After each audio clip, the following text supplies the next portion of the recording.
Мэдээ үргэлжилж байна. Улс төрийн намууд хуульд нийцүүлж дүрмээ шинжлэх хуулийн хугацаа өнгөрсөн оноор дуусгаруулсан. Тэгвэл улсын дээд шүүхэд бүртгэлтэй 37 намаас 29 нам нь хуулийн хугацаанд багтаан гаргаж өгснөөр 8 намын бүртгэлийг цуцлах нөхцөл байдал бүрдээд байгаа юм. За түүнчлэн улс төрийн намууд 2 жил дараалан сонгуулийн ерөнхий ороод санхүүгийн тайлангаа ирүүлээгүй бол намын бүртгэлийг түтгэлзүүлэх хуультай байдаг.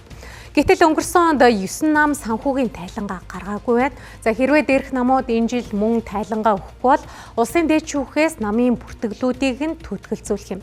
За энэ сэдвээр төвшин тулга мэдээллийг дэлгэрүүлэн хүргэнэ.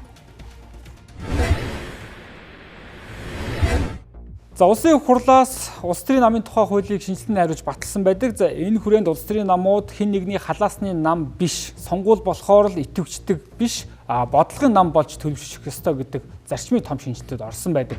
За энэ хүрээнд 2025 оны 12 сарын 31-ний өдрийг хүртэл хугацааг улс төрийн намууд олгосон. За тэгвэл энэ хугацаанд нийт Монгол улсын дээд шүүхэд бүртгэлтэй 37 намаас ердөө 29 нам нь өөрсдийнхөө өргөдөл хүсэлтэд улсын дээд шүүхэд хөргүүлсэн байна. Эдгээрээс зөвхөн иргэдийн оролцооны нэгдсэн нам буюу Оюун гэрлийн намын хүсэлтийг л улсын дээд шүүхийн нийт шүүгчдийн хурлаар хэлэлцэн батламжилсан байна. За харин үлдсэн 28 намын асуудал бол 2026 онд улсын дээд шүүхээр авч хэлсэн гэсэн үг. За дээрэс нь өнгөрч буй 2025 онд ардчилсан нам Монгол Ардын намуудын хувьд намын дарга нарын шинжлэгдсэн дүрмээ мөн шинжилгээ бол зохион байгуулсан байгаа. За үүнээс бол улсын дээд шүүхийн зүгээс ардчилсан намын даргаар цогт гэрлийг бол бүртгэсэн байна. Харин Монгол Ардын намын даргаар учрал томдогдсон болоод Монгол Ардын намын үндсэн дүрмийн шинжилтүүдийг бол одоо хэрэг нь бол хэлэлцэж шийдвэрлээгүй байдалтай байна. За тэгвэл улсын дээд шүүхэд 2025 онд багтаж өөрсдийнхөө материалаа хөргүүлээгүй 8 намд ямар намууд байна вэ гэдгийг аваад үзье.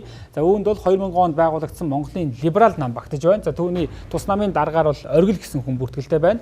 За мөн Монголын эмэгтэйчүүдийн үндэсний нам 2004 онд байгуулагдж байсан. Тус намын даргаар бол яг одоогоор улсын дээд шүүхтэр бол намын дарга нь хинбэ гэдэг бол бүртгэл тодорхойгүй. За гэхдээ Саран цэцэг гэдэг эмэгтэй бол тус намын даргаараа ажилладаг гэсэн ийм мэдээлэл бол нийгэмд бий.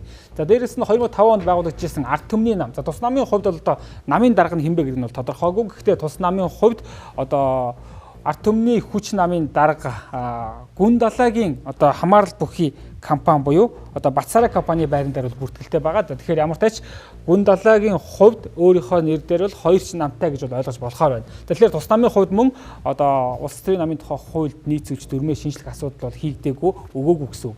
За дээрэс нь хамаг Монгол хөдөлмөрийн нам одоо 2011 онд байгуулж ирсэн тус намын хувьд мөн намын одоо үндсэн дүрмийнхаа шинжилгүүдэд улсын дээд шүүхэд бол бүртгүүлээгүй байна. За үүний араас Монгол шинжилэлт нам, за шинэ нам, зүй ёс нам, ардчлал шинжиллийн нам гэсэн бас намууд бол нэрлэгдэж байна. Тэгэхээр эдгээр 8 нам 2025 оны 12 сарын 31-нд багтаж улсын намын тухай хуулийн шинжилгээ хариулттай холбоотойгоор намын дүрмийн шинжлэх асуудлуудаа бол улсын дээд шүүхэд өгөөгүй гэсэн учраас тус 8 намын одоо улсын дээд шүүхт ирэх бүртгэлийг ерөнхийдөө бол хаснаа гэж шууд ойлгож болохоор байна.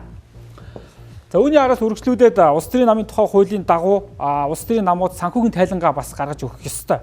За тэгвэл 2024 онд 9 нам энэхүү санхүүгийн тайлангаа бол гаргаж өгөөгүй. Тэгэхээр тус намуудын хувьд 2 жил дараалан санхүүгийн тайлангаа гаргаж өгөөгүй тохиолдолд мөн адил улсын дээд шүүхэд бүртгэлтэй байгаа намын бүртгэлээс нь хасах асуудал бас яригдах юм. За тэгэхээр энэхүү 9 намд бол Монголын либерал нам, Монголын консерватив нам, Монголын эмэгтэйчүүдийн үндэсний нэгдсэн нам, за хамаг Монгол хөдөлмөрийн нам, Монголын хүний төлөө нам, тусгаар тогтнол эв нэгдлийн нам, за Монгол шинжилэлт нам, зүй ёс нам, ардчлал шинжилтийн нам гэсэн ийм 9 нам нэрлэгдэж байна. Тэгэхээр эдгээр намууд одоо 2025 оны тайланг одоо 1 сарын 10-наас гэж авч байгаа. Энэ хугацаанд мөн өнгөрөх 2024 оны тайлангаа болоод 25 оны тайлангуудаа өгөх ёстой. Хэрвээ өгч чадахгүй бол мөн адил 2 жил дараалан санхүүгийн тайлангаа өгөө гэдэг шалтгаанаар улсын дээд шүүхийн одоо улсын намуудын бүртгэлээс бас хасагдана гэж ойлгож болохоор юм аа. Хуулиндаа ингээд дагаж мөрдөх журмын тухай хуулиараа ингээд заасан байгаа.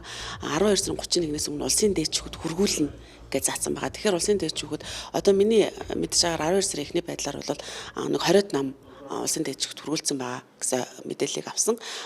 Бид нар бол яг сонгуулийн ерхий ороо бол 25 оных нь санхүүгийн тайланг хүлээж авч байгаа гэсэн үг. 26 онд энэ бүртгүүлээгүй асуудал бол дараагийн шатны асуудал болоод эхэлж байна. Улсын дээд шүүхэд дүрмээ бүртгүүлээгүй асуудал.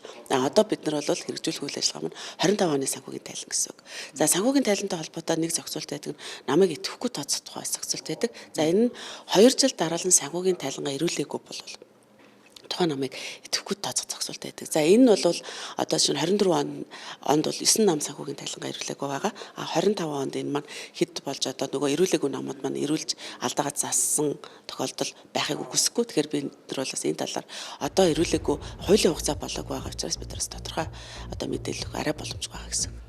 За энэ Монгол улсад бүртгэлтэй нийт 37 намаас 8-аас 9 нам нь улс төрийн намынхаа дүрм журмаа шинжилээгүй мөн тайлангаа өгөөгүй гэдэг шалтгаанаар намын бүртгэлээс хасагдах нөхцөл бол харагдаж байна. За гэхдээ эдгээр намуудын хувьд бол шууд бол татан буугчна гэсэн үг бол биш. Ямар ч тач жил гаруй хугацаанд 2028 оны сонгуулиас өмнө амжаад намынхаа дүрм журмаа шинжлэх гэдэг юм уу тодорхой алдаа зөрчлүүдэд арилгасан тохиолдолд улсын дээд шүүх ердийн журмаар хянан хэлэлцээд бас эрхийг нь баталгаажуулах боломжтой юм а.